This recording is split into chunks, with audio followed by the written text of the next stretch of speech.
With the saturation of online content available, especially web series in the Indian market, it's tough to navigate and identify compelling stories that would engage audiences. Where most of us stick to the big name productions appearing in primarily Amazon Prime Video and Netflix, there are some unique and extremely interesting web series that have come out, have lesser known actors featuring in them, and also present some unique concepts that might intrigue all of you. The list that I'm going to present in no way presents web series without blemishes, but are ideas that dare to present something eccentric in a market that is extremely crowded and, in my opinion, were earnest attempts that are either not known to the masses or were absolutely butchered in entertainment criticism. Getting right into it, here is Tried&Refused Productions with top 5 underappreciated Indian web series you have to give a chance to in 2020.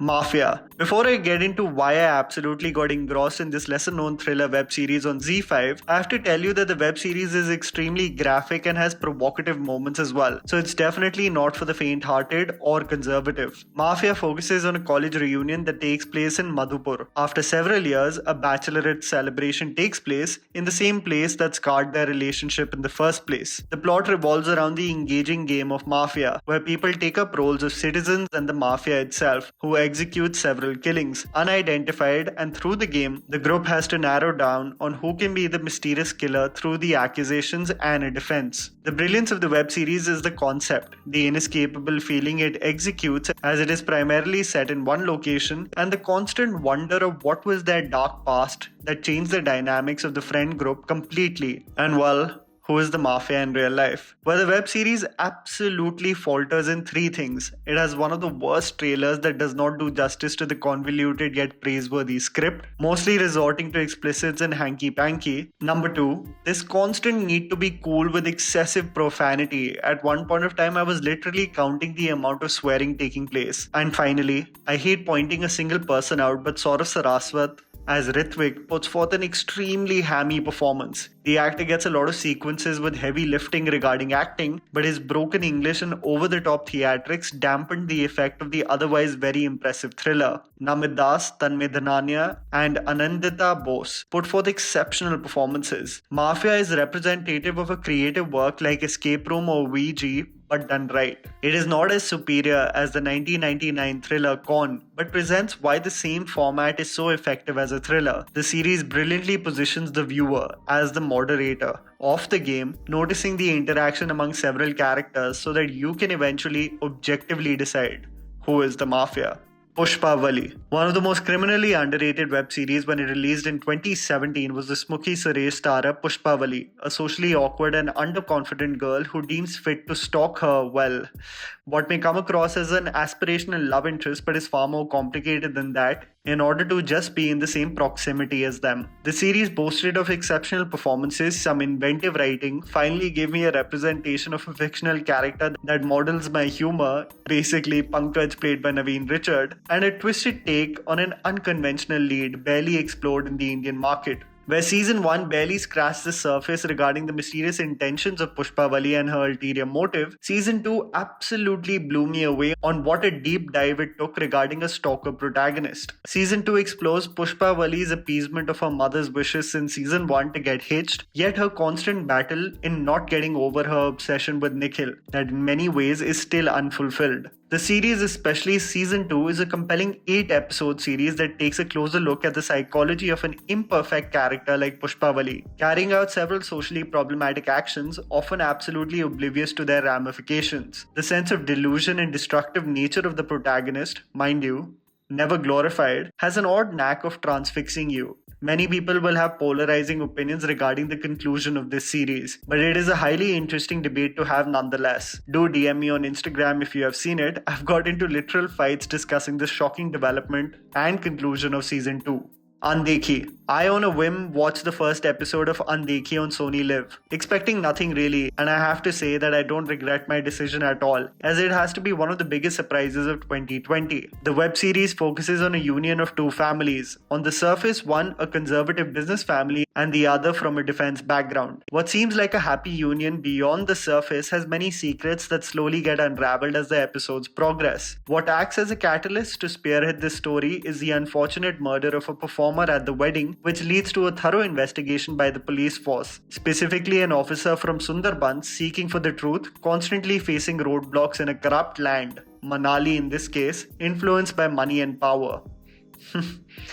It's uncanny, right? How this rings a bell on what is happening currently in real life. Anyway, the web series, again, mind you, is extremely graphic with respect to its profanity and provocative scenes, but there is definitely not a saturation of it. It actually is deemed perfectly fit to the characters in the world of Undekhi. Despite some underwhelming performances of the supporting cast, the web series successfully sheds light on the class structure, corruption, and the roadblocks of justice whenever it is regarding individuals of influence. Surya Sharma as Rinku, a no-nonsense brute force of nature, Dibyendu Bhattacharya as Barun Ghosh, the determined cop seeking for answers, and Harsh Chaya as Papaji, a perpetually drunk and vile human in every shape and form, absolutely steal the show. This one will guarantee you a lot of thrill, pain, as well as agony. Avrodh. As I searched the internet reading the reviews of the recently released SONYLIV series Avrodh, I was perplexed at the scathing reviews that the series got primarily because of the publications believing it is merely a propaganda tool. What they felt exactly for the powerful film Uri the Surgical Strike, by the way. I find it always rather disingenuous when I see such arguments. Dismissed as propaganda when any piece of art is dedicated to the sacrifices of the Indian army, but revered and celebrated as brave and acts of freedom of expression when it criticizes that very establishment.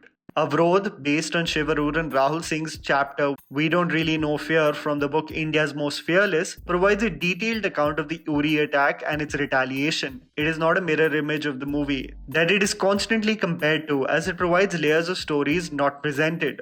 From the role of the media disclosing sensitive information regarding national security, the immediate action taken by the army after the atrocities in the Uri base camp, the vitriol that our armed forces get as we sit in our comfortable homes and newsrooms pretending to comprehend how tough it is on the ground level, and the actual mission executed by the Indian Army in extreme detail. The series in no means is perfect. It suffers from providing the same archaic tonality regarding extremist forces and their mission regarding Kashmir. Neeraj Kabi in probably his most hammy role. It presents a saturated use of background music to enhance and embolden national pride, and due to it focusing on the same topic the film did so well, it is set up for constant comparisons. But to discount it completely as an expression of propaganda, I believe was rather harsh, especially when you look at it in context to the brilliant performances by Amit Saad and especially Darshan Kumar, who has a brilliant emotional arc in the series, and most importantly, the execution of the action sequences, especially the penultimate sequence despite the budget constraints in the series. The series is another detailed tale of the swift action taken by the army and showcases the sheer capability of our brave soldiers. I think discounting it as PR for the current government is rather lazy in the form of criticism.